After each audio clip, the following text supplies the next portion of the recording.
Hi, everyone. We'd like to welcome you to our Art Escapes, our virtual tours through Asia. We're letting some people file in, so we won't get started just yet, but we wanted to welcome everyone. We're thrilled to be able to host this installment. The topic of this lecture is the development of Buddhist and Hindu sculpture. My name is Sarah, and I'll be hosting this event with you guys. We have the honor of being joined by Dr. Forrest McGill, who will be answering questions at the end of our virtual tour. While we have more guests joining and settling in, we would like to use this time to give a quick overview of the flow of the event and highlight upcoming programming at the museum. We'll have a greeting and an introduction, followed by the video tour. After the tour, you'll have the opportunity to submit questions in the Q&A box. If you attended our previous Art Escapes programs, you might already be a pro, but we're going to go over some of the different features. The chat feature allows you to make comments throughout the program, and the Q&A feature is what we will have you use to submit your questions. Looks like we have quite a few participants, so let's do a quick little practice round. We would like you guys to use the chat to respond to the question, what book are you currently reading?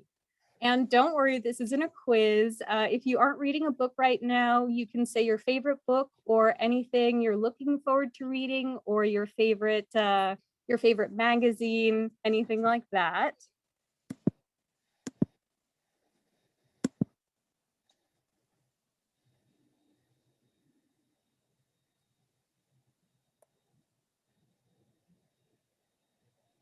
And it looks like we're getting some good answers to the question in here.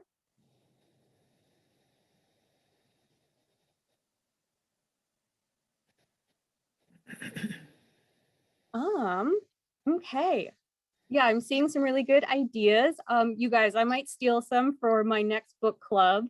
So thank you guys for the suggestions. Everything looks really fun. And I think we have quite a few participants, so I think it's time to get our program started.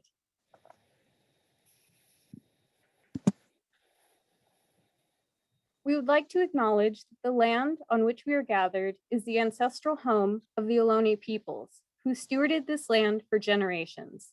We pay respect to the elders, past, present, and emerging, for they hold the memories, traditions, and culture of the people across the nation.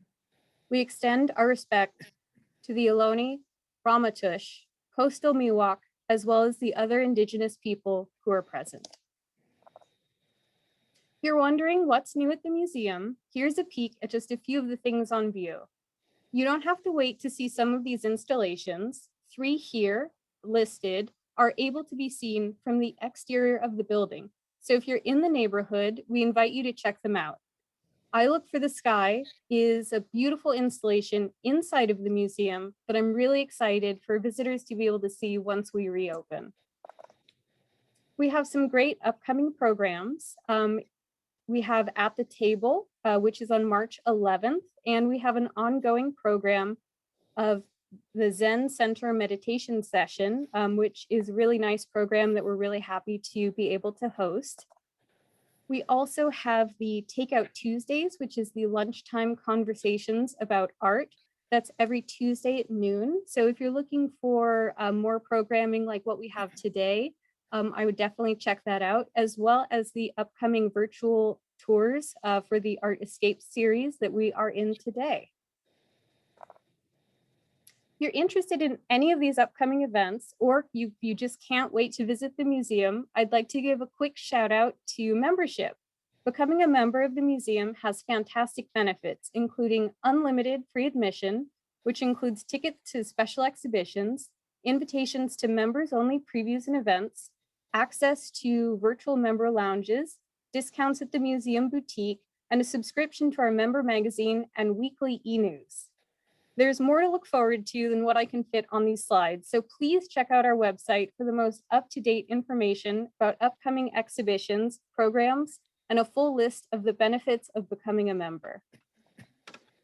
And this is me. I've spoken a lot about the museum, so I think it might be time to introduce myself. I'm the supervisor of guest experience and group sales at the Asian Art Museum. The guest experience team works closely with a lot of different departments, but you'll find me supporting all aspects of ticket sales, working with the volunteer coordinator to manage the information desk and concierge station. Our department does a lot of work with docents, and we manage private tours and group visits. We're so focused on marketing, making the museum really be for everyone. So we work really hard to facilitate and improve accessibility resources. Our department is the face of the museum, so we thought it would be a great opportunity to be able to host events like these. So that's why I'm here. Now that you know more of my role, I'm happy to introduce Dr. Forrest McGill. He is the Senior Curator of South and Southeast Asian Art. He's worked for many years as a museum administrator, a teacher, curator, researcher, and a writer in Asian art. Some of the major exhibitions he organized or co-organized include the Rama Epic, Gorgeous, which was a joint project with SF MoMA, and Emerald Cities. We're thrilled to be able to have such an enriching figure here with us today. And Forrest would like to take a moment to introduce this video by offering recognition for the effort that went into making this video possible.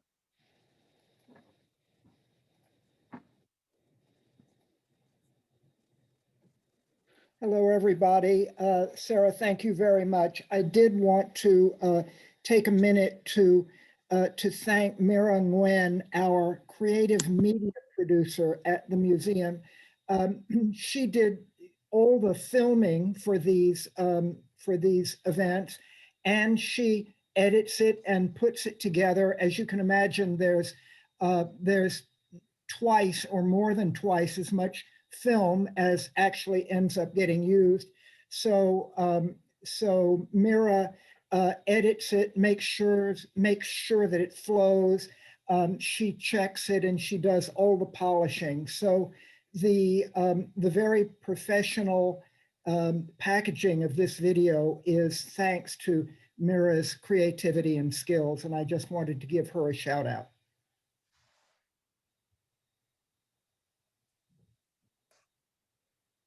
Yeah, the museum really wouldn't be able to function without such an amazing team. And with that, I think we are going to start the video.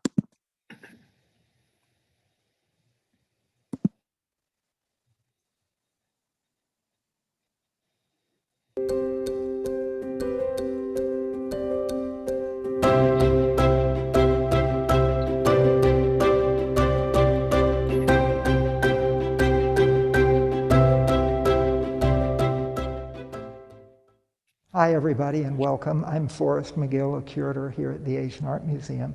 We're going to be looking at some of our South Asian galleries today. South Asia encompasses Pakistan and Bangladesh and India, as well as some other countries.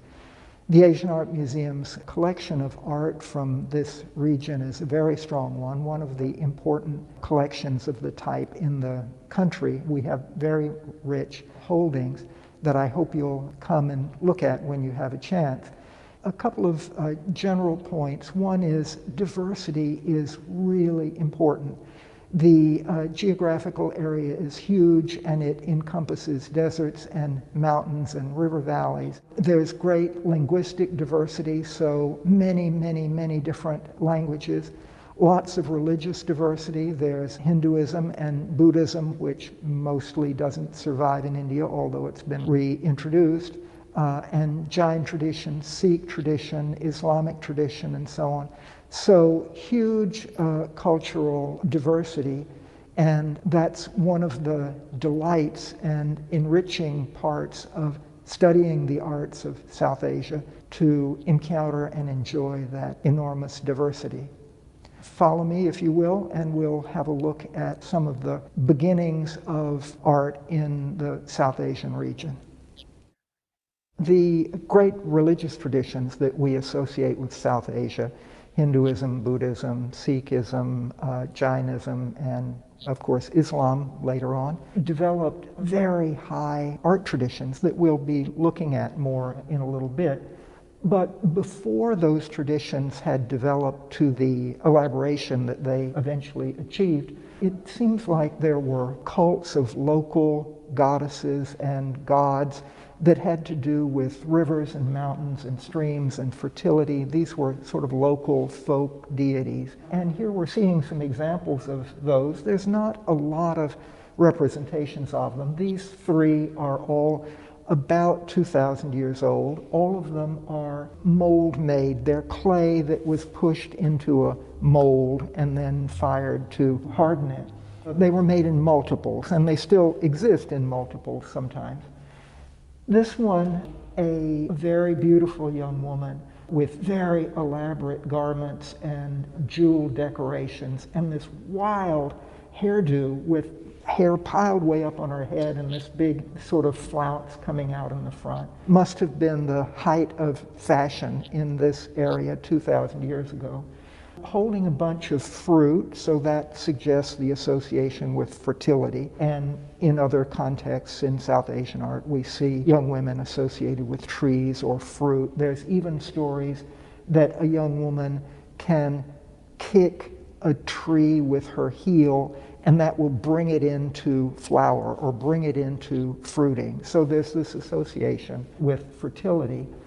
With her other hand, her left hand, she's holding a parrot, and we don't know for sure what's going on with the parrot at this early period, but later on, there's a wonderful poetic tradition for centuries in India of the young woman who treats a parrot as her confidant. So when her lover has done something wrong that she's upset about, she confides this to the parrot, and the parrot is her friend and the receiver of her confidences.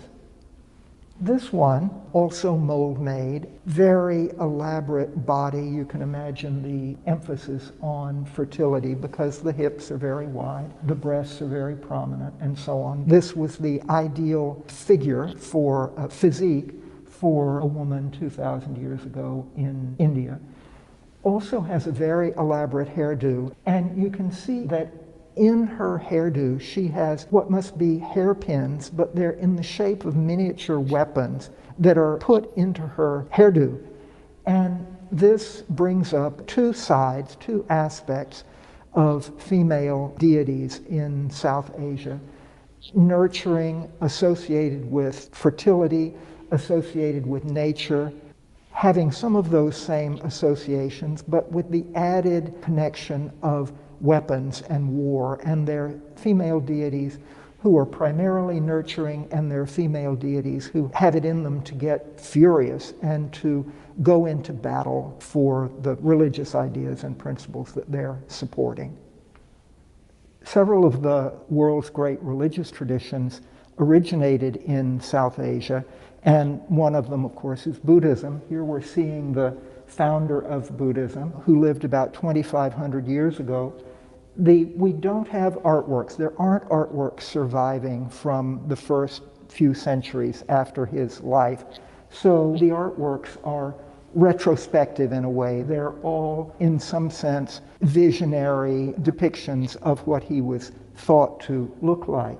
He had a supernatural anatomy, and we'll see more of that later, but in this instance we can see it with the tuft of hair on his forehead between his brows, and another is what looks like a hair bun, but actually is understood to be a lump of extra cranium on the top of his head that's also covered with hair. So in religious art in South Asia, in a lot of traditions, there developed standardized hand gestures that people can understand and recognize, and they're used century after century in various areas too. You want people to be able to recognize visually very quickly what they're looking at. This one, the two hands together like this, is preaching. There's a metaphor that what the Buddha is doing is setting in motion the wheel of the Buddhist doctrine. So this is In some sense, symbolically, he's spinning a little wheel that represents the Buddhist doctrine. But what it means is that he's preaching the religious ideas that he has come to understand and wants to share with everybody.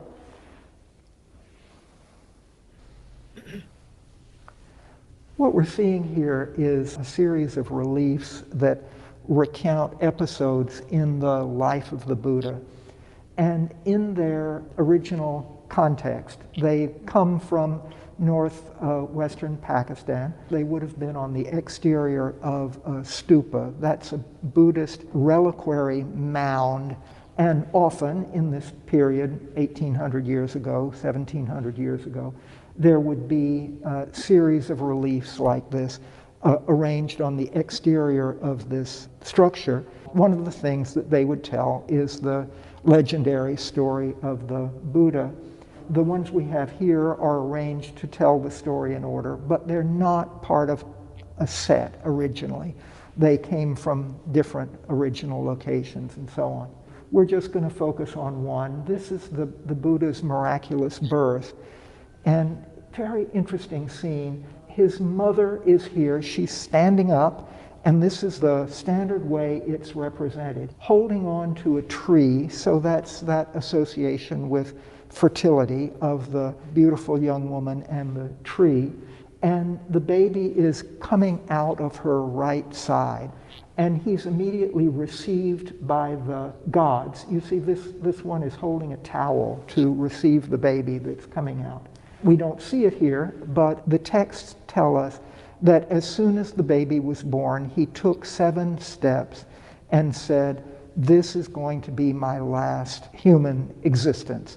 So you remember the idea of reincarnation. We humans, we eventually want to break out of the cycle of reincarnation. We want to not have to be reincarnated anymore. So this baby, in saying, "This is my last birth," what that means is he's going to achieve the spiritual status in this life of his so that he can break out of the system of birth and death and rebirth and not have to be reborn further. We've been looking at early traditions of Buddhist art in South Asia. Now we're moving to look at early traditions of Hindu art. The development of Hindu sculpture, and both as images and as relief sculpture that's telling stories, was happening 2,200 years ago, 2,000 years ago, 1,800 years ago in both the Hindu tradition and the Buddhist tradition. This is the Hindu God Vishnu, one of the most important Hindu gods, still very widely worshipped today, very important deity. And we see him here wearing an elaborate headdress that's actually understood to be a crown. He has kingly attributes because he's understood to be extremely powerful, and he's associated with creating stability in the world in the way that ideally a righteous king would do. The king, the god, creates the stability in the world that allows us to do our farming and our trading and all of our activities that can't happen without a platform of righteous stability. Also, this body position of Vishnu, standing absolutely straight up, symmetrically, is the most formal, the most dignified, and associated with a kind of eternal aspect of the deity, unmoving, unchanging. The deity is permanent in this symmetrical, standing up straight body position. You see that he has 4 arms. He's holding a lump of earth, a conch shell, a war discus, and something else. We don't know what was in this hand. And these emblems become standard for Vishnu. And so ever after these early periods, Vishnu is typically seen holding at least some of the war discus, the conch shell, the lump of earth, and so on. So these kinds of emblems, attributes, become standardized so that people can recognize Vishnu because of his hairdress, his forearms, what the arms are holding, and also the halo because as a great kingly deity, he radiates light, and that's symbolized by the radiance around his head. We were just in the gallery that focuses on the early traditions of religious art in South Asia. In this gallery, we're looking at the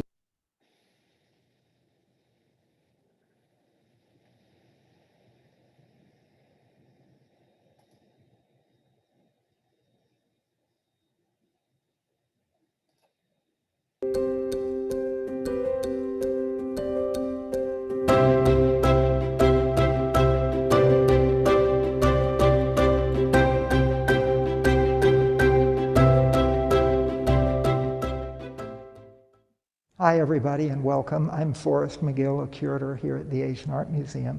We're going to be looking at some of our South Asian galleries today. South Asia encompasses Pakistan and Bangladesh and India, as well as some other countries. The Asian Art Museum's collection of art from this region is a very strong one of the important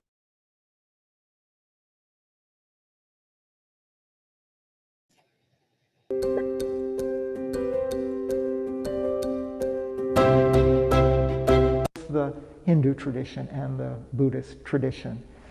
This is the Hindu God Vishnu, one of the most important Hindu gods, still very widely worshipped today, very important deity.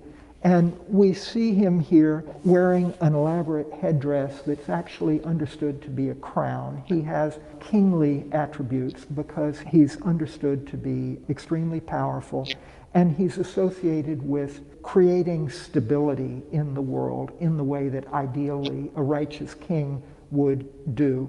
The king, the god, creates the stability in the world that allows us to do our farming and our trading and all of our activities that can't happen without a platform of righteous stability. Also, this body position of Vishnu, standing absolutely straight up, symmetrically, is the most formal, the most dignified.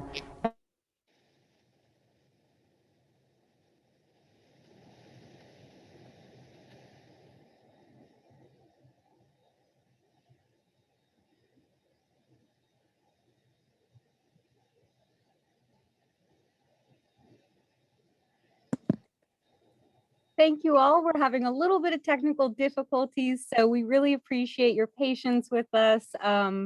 This new format of museum offers new leaps and bounds, so we will work to get this video back on track. So give us a moment and we will see if we can get this going. Thank you.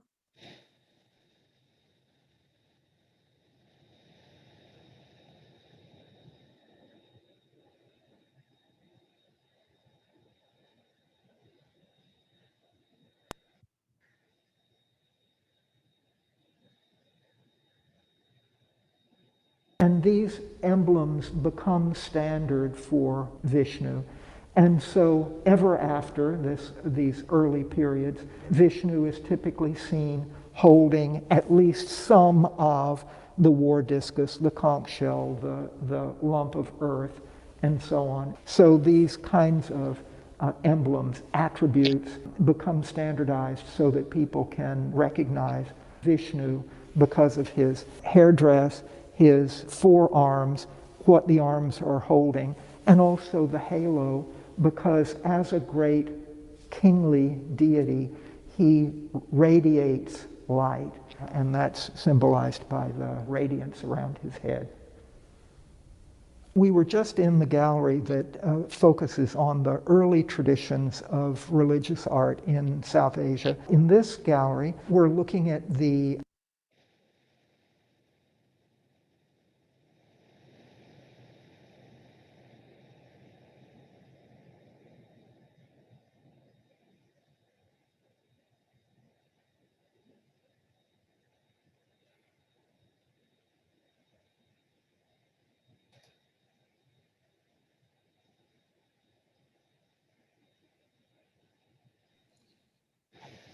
I can play it on my computer, Michael. I can give that a try. Yeah, I give it a shot because I'm having an issue with the file itself at a certain point. So Well, thank you everybody for hanging on with us. I'm going to share my screen and we're going to give this another try. You guys get a front seat view to technical support at the Asian Art Museum. It's much more than you bargained for. Traditions that had their beginnings earlier on. We're looking at a Buddha image. The body is recognizable, wearing a monk's robe, although it's very sheer and it clings to the body, but also wearing a crown and some elaborate jewelry. In the legendary story of the life of the Buddha, he was born as a prince.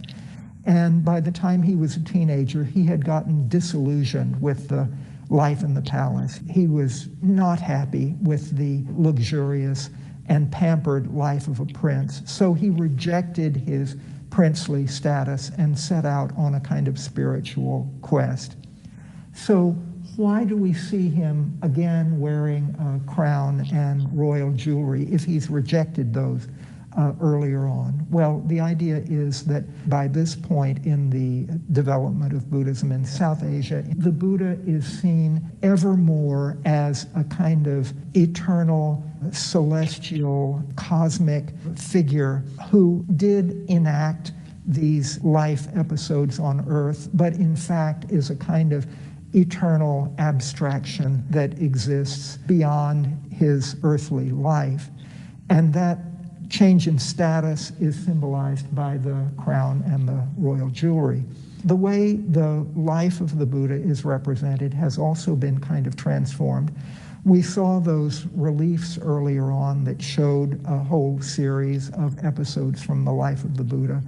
By this point, those episodes, 8 of them have been singled out to become a standard set of 8 major events in the life of the Buddha. And they become emblematic as much as narrative. So, for example, here's the Buddha's mother. We saw her before. She's standing up, giving birth. She's holding on to a tree, as we saw before. And you can just barely see it there. The infant is coming out of the right side of her torso. The other figures that were in the earlier relief that we saw have gone away. We're not seeing the gods receiving the little baby on the towel and so on. At this point in Buddhist art, it's not necessary to really tell all the details of the stories anymore because people know the stories. So they just need a hint. They just need a kind of summation that, oh, here's the birth of the Buddha, and then they can run the story in their minds because they know it already. Another development in later Buddhist art in South Asia is the emergence of very important female deities. They are understood to be embodiments of different kinds of intellectual and spiritual principles. Here's a female deity with many arms and also multiple faces, and this becomes common in both later Hindu and later Buddhist art for deities to be depicted with multiple heads or faces and multiple arms. This represents the fact that they are not regular human beings and they have superhuman powers and capabilities that are symbolized by the multiple heads and multiple arms. This deity with her very beautiful decorations, jewelry, really intricately carved. Look at this sash here coming off, how delicately it's represented. Or on her lower garment, the carving of the stripes that would be in the fabric of her lower garment. Very detailed and kind of hypnotic to look at.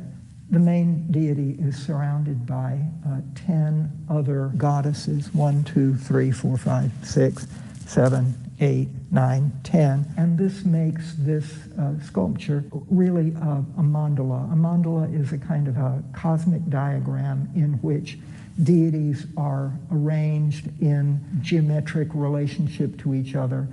and they become aids to meditation. So we as worshipers look at the mandala, which can be 3D or it can be a painting. We look at the mandala and we enter into it in our meditation and our spiritual practice.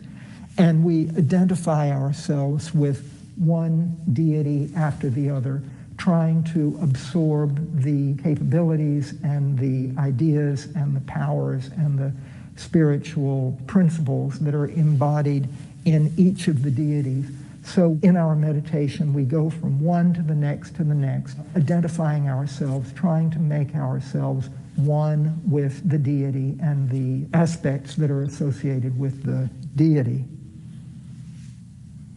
It's really important to keep in mind the enormous diversity of South Asia. These three images of Vishnu are put together in order to emphasize that diversity. So what they have in common is that they're all Vishnu, they all have 4 arms, they all have the conch shell and the war discus and so on. They're all from about 1,000 years ago, so they're similar in time period. But what makes the three of them so different from each other is that they're from different regions of the subcontinent. So the one that's near me here is from the northeast, the one in the middle is from central India, and the one on the far side is from southern India. So again, the symbolism is very closely related, the time period is very closely related, but they look quite different because they're from different regions of India, and therefore different stone, because different regions of India have different kinds of characteristic stone. This northeastern Indian stone, dark gray, charcoal-colored stone, is very fine-grained and will allow very intense, delicate, detailed carving.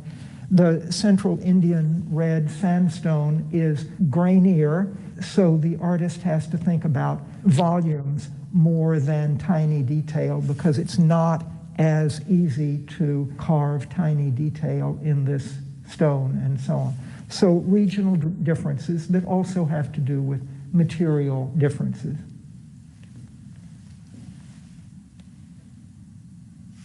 This image of Vishnu is from southern India, and the stone, again, allows very, very, very detailed carving. And you can see that the elaboration of everything has gotten enormously rich. So Vishnu's crown has gotten very, very, very elaborate with lots of deep cutting of the stone. And then he's holding the conch shell, almost unrecognizable here because it's got so much decoration on it. And the war discus, again, almost unrecognizable because it's got these garlands on it and elaborate decorations. So we saw before that Vishnu is associated with the idea of giving stability, giving righteous order in the world.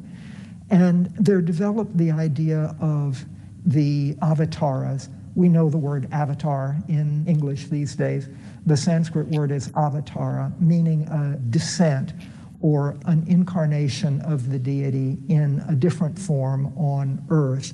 And there develops the idea of 10 major avatars of Vishnu that have different forms, and they come to earth to reestablish order when there's a threat to the stability of the world. And this sculpture actually shows all 10 of them. There's 5 on this side, including a man lion, partly human, partly lion. And then the other 5 are on this side, and they include Rama and Krishna, who later on develop very important religious followings of their own. When you come back and visit the galleries and walk through the subsequent galleries, you'll see representations of Rama and Krishna having become focuses of worship independently from the idea of Vishnu and the 10 major incarnations. So we've seen some of the beginnings of Buddhist and Hindu art in South Asia. We've seen some of the flowering, some of the later elaborations of the tradition. We've not yet seen the great deity Shiva, very important, very powerful, still a major focus of worship today. He appears in the next galleries to come. And also there's still another 1,000 years of the development of artistic traditions in South Asia. So I hope you'll come back another time to see more of our South Asian galleries at the Asian Art Museum. Thanks for joining us today.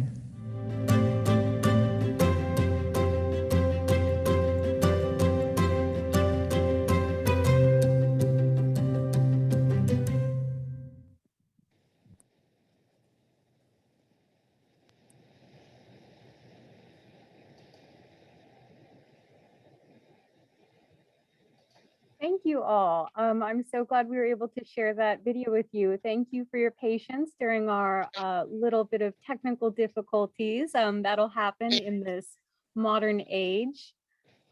I wanted to, I know I have so many questions. I thought of a million things when I saw this video, and I was so happy to be able to get insight into this. I wanted to, but of course, this is your opportunity to ask questions.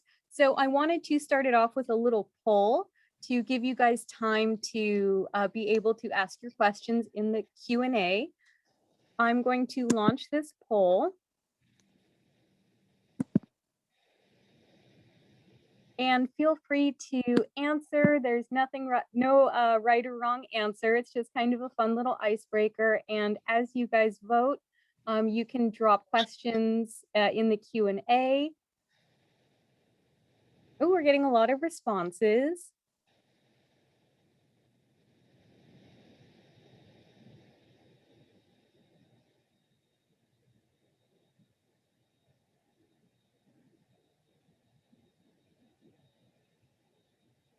Oh, we're about halfway there. We have about 50% of people have voted.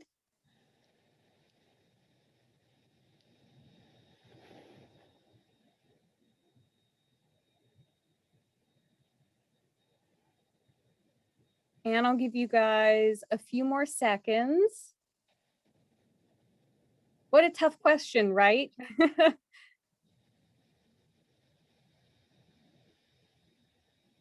Okay, it looks like we have almost everyone has responded.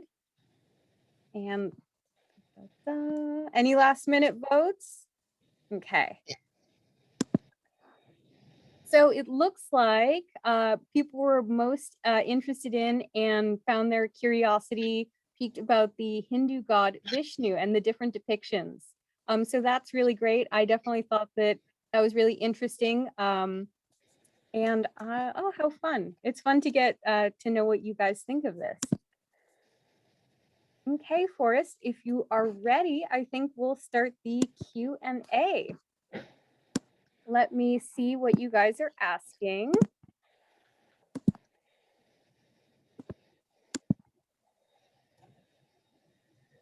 Okay. Oh my gosh, there's so many good questions. I feel bad that I have to pick. Okay, we have one. Let's see. It looks like we have a few that are the same. So we're going to work on stitching a few of these together so that we get the majority of them answered. What does the lump of earth held by Vishnu symbolize? I don't know that it's 100% clear. The lump of earth sometimes is interpreted to suggest the world, and therefore Vishnu is the master of the world as a great deity. I've never 100% been sure what the lump of earth is, and sometimes it's kind of shapeless, and it's not absolutely clear to me that it is a lump of earth. Sometimes he holds a lotus, and in the early period the sculptures have been abraded and weathered. It's possible that it's not entirely clear whether it was a lotus bud or a lump of earth. In this instance, I think it's a lump of earth, but I'm not 100% sure what it means. Okay, it looks like we have sort of on the subject of them being sort of weathered. We have quite a few questions. I'm gonna highlight Donna's question. Some of the reliefs look like they may have been colored or tinted at some point. Was painting the images part of the art process? It seems like it was different in different places in different times. The multi-armed Buddhist deity Vajratara that we saw with the other figures around it, it's got some red paint on it that must have been put on sometime in the 19th or 20th century as a part of a worship practice. Our collection doesn't have many remains of paint or gilding. Some of the reliefs, like the reliefs of the life of the Buddha, not ours, but others in other collections, have some gilding on them. It takes a good conservator to figure out whether it's remains of original gilding or it was put on by a dealer in 1950 to make the piece more saleable. Something I don't think we would want anyone to do today, definitely. Right. We have another question here. Where would the larger pieces we saw be found? Religious buildings or in people's homes? Oh, not in people's homes at all. They would have been in religious buildings. And as you saw, most of them, even the big sculptures, big figural sculptures, they're not freestanding. They're very high relief. And typically they would have been put into niches on the exterior of temple walls. Okay, that's really interesting. Yeah, that answers a few other questions we have in here. Someone asked if they would be typically indoors or outdoors. So it looks like we've sparked a lot of similar curiosities. And we have a couple of images that we didn't focus on today that are thought to have been inside the temple, closer to the inner sanctuary.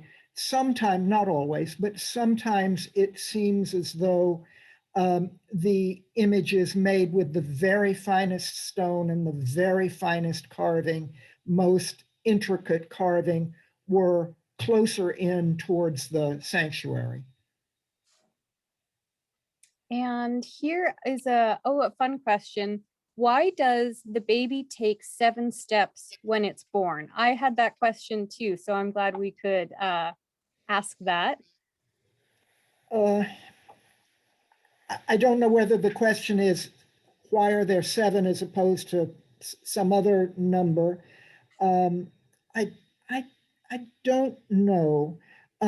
Sometimes in India, you see 7 lotuses piled up one on top of the other, or several lotuses along the ground, indicating his footsteps. And in China and Japan, you see that sometimes too. The point is, he's a supernatural baby. Other babies don't take any steps at all the minute they're born, and they don't give speeches about how this is their last earthly life and so on. But why there are 7, I don't actually know. If anybody knows, maybe you could send it along in the chat and we'll tell everybody. And Noah asks, are the artists known to us? Were they famous and respected in their time? None of the things that we saw today have any artist names associated with them. You might parallel it with medieval Christian sculpture in France and England, very seldom do we know the names of the artists. And also the sculptures would have been made in workshops. So the master artist would come along and sketch it out on the stone, and then all the apprentices and so on would block it out. And then presumably the master artist comes back and does all the finishing touches. But we unfortunately, we don't have any of the names preserved. And the question about whether they were famous in their day is a very interesting one. In some of the traditions, the sculptures seem to come in a series of standard sizes. So if you were a donor, you could get, you could pay X amount for size A or Y amount for size B. If you were a very wealthy and sophisticated donor, you may have wanted to get a piece from a better workshop, or you may have just, it's possible that there were gradings within the workshop, so you could pay for B plus quality, or you could pay more and get A plus quality. That makes sense. And yeah, we have a few people submitting more input about the 7 steps from the previous question. So thank you guys. Give me a moment to look through here and make sure I pull some good questions. Yeah, keep them coming. Feel free to ask more questions as we answer them. Let's see. We are getting a few questions about the significance of the conch shell being held. Can you talk a little bit more about that? Again, I don't know, and I don't think it's absolutely clear in the early tradition. People always have answers. Whether those answers are the original answers, is that the answer that the maker of the sculpture or the commissioner of the sculpture would have given 1,000 years ago? Or are those interpretations that would have been given 800 years ago or 500 years ago or 2 weeks ago? It's hard to tell. Some people have speculated, and I'm not sure I believe this, but some people have speculated that if the lump of earth is about earth, then the conch shell is about the oceans. That sounds to me like an explanation that somebody made up long after the phenomenon existed. Of course, conch shells can be blown like trumpets and are blown sometimes in ceremonial contexts. So that's possible too, but I've never been absolutely sure. And do we know who the 10 goddesses surrounding that deity that we saw are? Is that just sort of a placeholder for like symbolism, or are they known goddesses?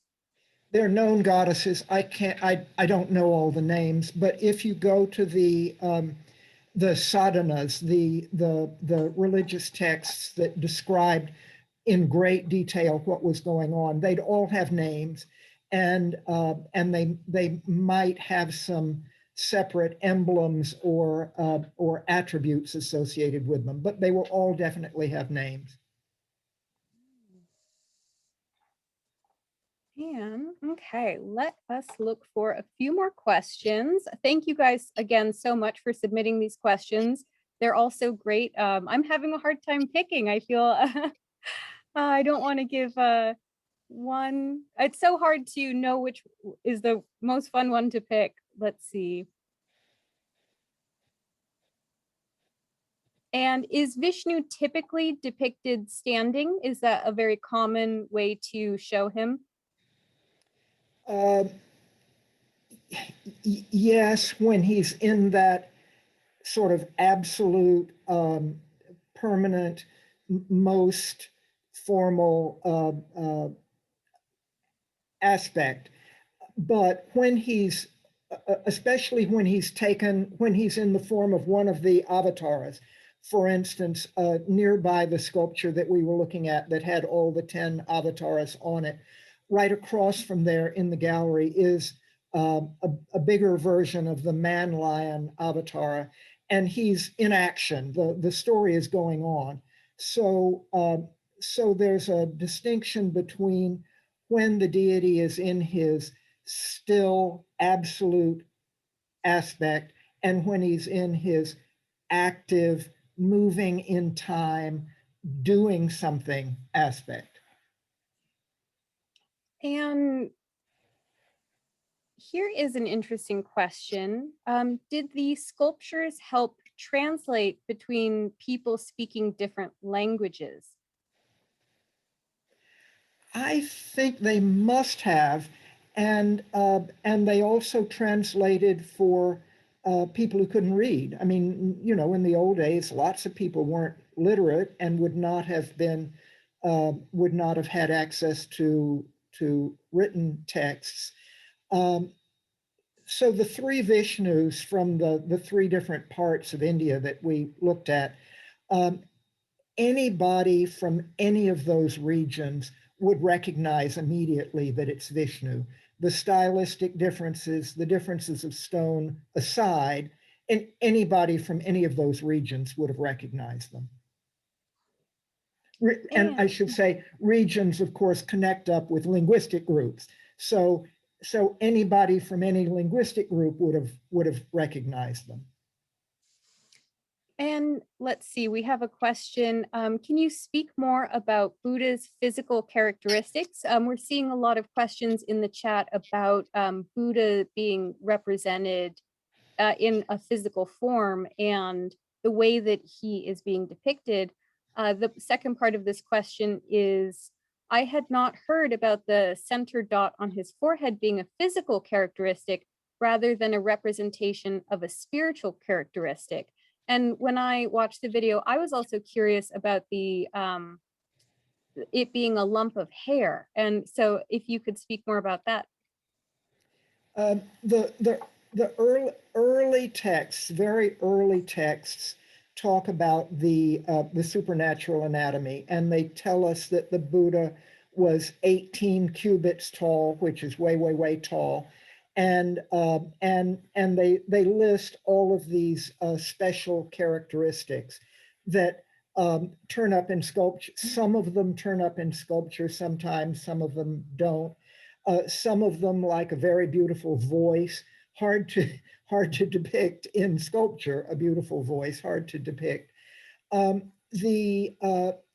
Please keep in mind that we're looking at a 2,000-year-old tradition that eventually stretches from all parts of India to Southeast Asia, to China, Korea, Japan. So interpretations can be extremely varied depending on what century you're talking about and what place you're talking about. And of course, you know, an ordinary village worshiper might well have a different understanding and a different interpretation from some very learned monk. So there's a range. The texts, the early texts, speak of a tuft of hair. Then later on in the tradition, there develop ideas that it's a that it emits light rays to all directions and so on and so on. But that's a later elaboration of the tradition.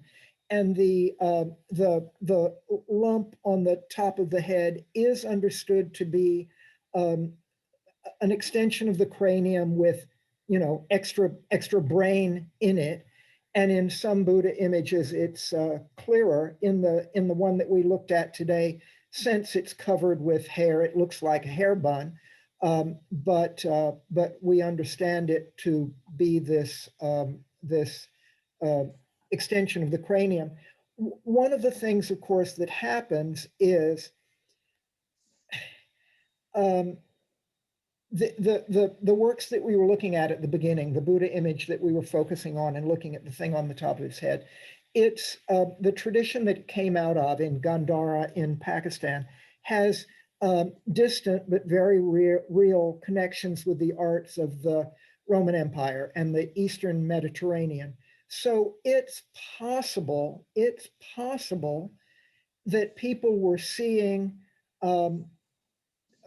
Hellenistic type sculptures or Roman type sculptures where the figure did have a hair bun and they interpreted it in a different way and said, this isn't a hair bun, it's an extension of the cranium.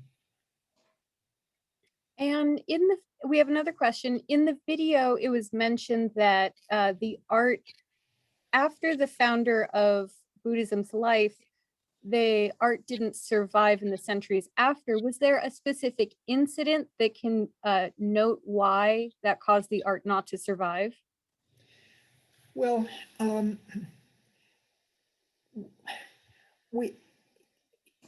we say that it doesn't survive, the fact that it didn't survive obviously doesn't mean that it was lacking. There may have been wooden sculpture, wooden reliefs. There may have been paintings that have long since disappeared. There's a long-going 100-year debate among scholars about when the first images of the Buddha were created. There's stories in the Buddhist tradition about the Buddha when he went to one of the heavens to visit his deceased mother. People were worried about how much they were going to miss him and not have access to him while he was away. So he authorized an image of himself to be made. That's a legend. There's a long running controversy about whether there just weren't Buddha images for a long time, or in fact there were Buddha images, but they haven't survived. And Janet asked, did Buddhist art have any influence on Hindu arts? And I guess a broader question could be, how did these art forms inspire one another? Absolutely. There were ideas going back and forth. There were artistic motifs and styles going back and forth. In the second gallery that we looked at, where there was the crown Buddha image and then the multi-armed Buddhist goddess and then the Vishnus, in that gallery, there's a lot of Hindu art and a lot of Buddhist art. And it seems perfectly likely that the same workshops were making both Hindu art and Buddhist art. And so, they were taking commissions. And if you wanted to commission a Buddhist piece, you got a Buddhist piece. If you wanted to commission a Hindu piece, you got a Hindu piece. Perfectly possible that the very same workshops and the very same artists would work for commissions from either religious tradition. And it looks like we have a few more minutes left. So we're going to try and get as many questions in as we can before our time is up. And Randy, Sarah, if somebody had an answer to the why 7 lotuses question, will you tell us what it is? of course, yeah. If someone has an answer, please drop it in the chat, and we'll see what we can crowdsource some information and see what everyone has to say.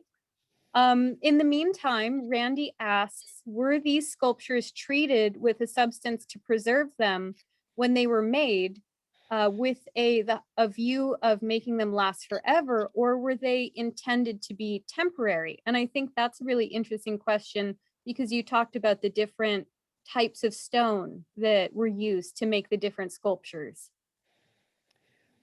They certainly weren't meant to be temporary. Even wooden sculptures were not meant to be temporary, although they only would last for decades or perhaps centuries. The stone sculptures weren't, some of the stone sculptures are granite. So granite is pretty lasting. And even after it's been carved, it can be, 1,000 years later, it can be pretty much in pristine original condition. Other kinds of stone, weather more. Some of them, in some traditions, in some places, some of them were probably plastered and then painted over the plaster. It looks like Olga in the chat has said that in answer to the previous question, there are several long answers to the 7 steps, and it looks like there's a lot of variables with them too. And Chai says, my interpretation is that 7 stands for the 4 directions, with up, down, and center being added to those directions. Those are absolutely good thoughts and may well be in parts of the traditions. The challenge is to find early texts that say what was going on, rather than 100-year later, 500-year later, 1,000-year later interpretations. Not that the later interpretations aren't important, because what believers believe is important. But the challenge is to find early texts that tell us what the interpretation was close to the time that the sculptures were made.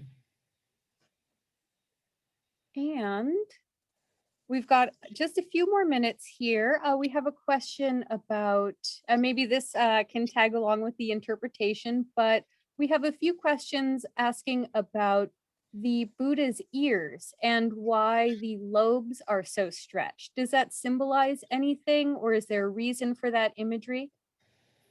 The traditional explanation is that since he started out life as a prince, and princes and princesses would have worn very heavy earrings that would distend their earlobes.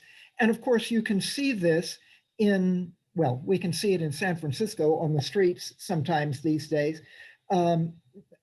Many decades ago, I was in the Peace Corps in Malaysia, and some rural people in the kind of backwoods of the part of Malaysia that I was in had earrings that were made of brass, and they were as big around as a golf ball, and they'd been wearing them their whole lives. So their earlobes extended almost to their real earlobes extended almost to their shoulders, with these huge, heavy brass ear ornaments in them. So that's the traditional explanation.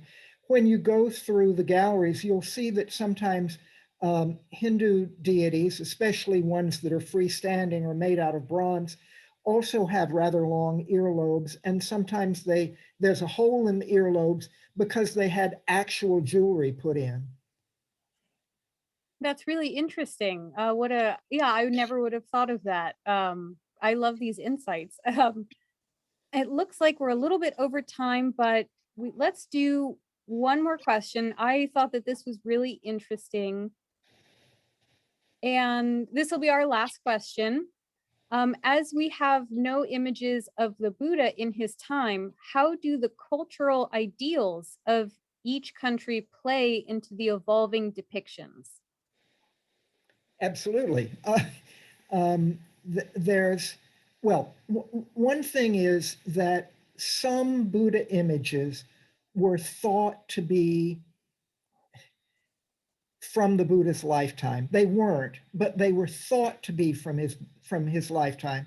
So those were taken as models of what he really looked like. The other thing is, most Buddha images are a copy of a famous, well-known Buddha image. So most Buddha images are based on other Buddha images rather than on, real life. But certainly you see that Cambodian Buddha images, the faces of Cambodian Buddha images, often look kind of like Cambodian people that you see on the bus.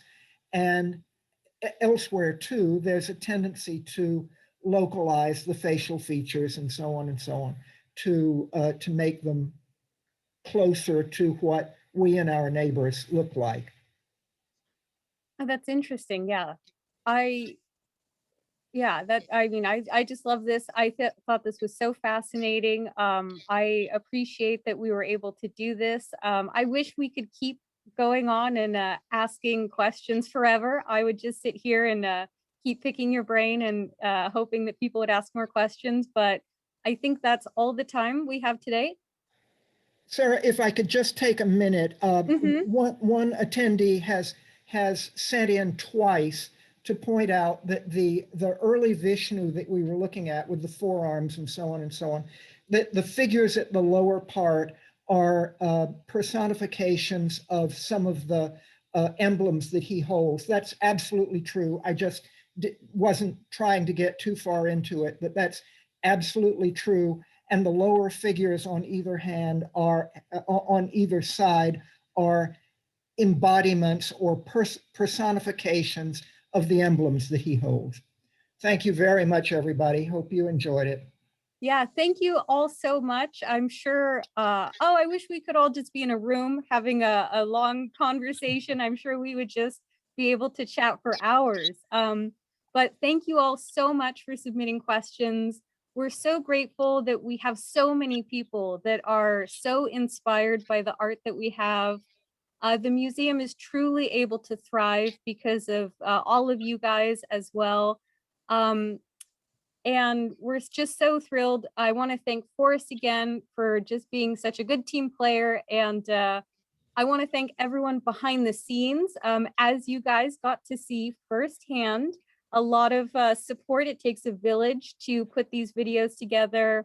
There's so much that goes on behind the scenes. And just even if something goes a little bit wrong, which we won't talk about, we had Nicole and Michael there to really make things work. And the support that we have is fantastic. Thank you to everyone joining us.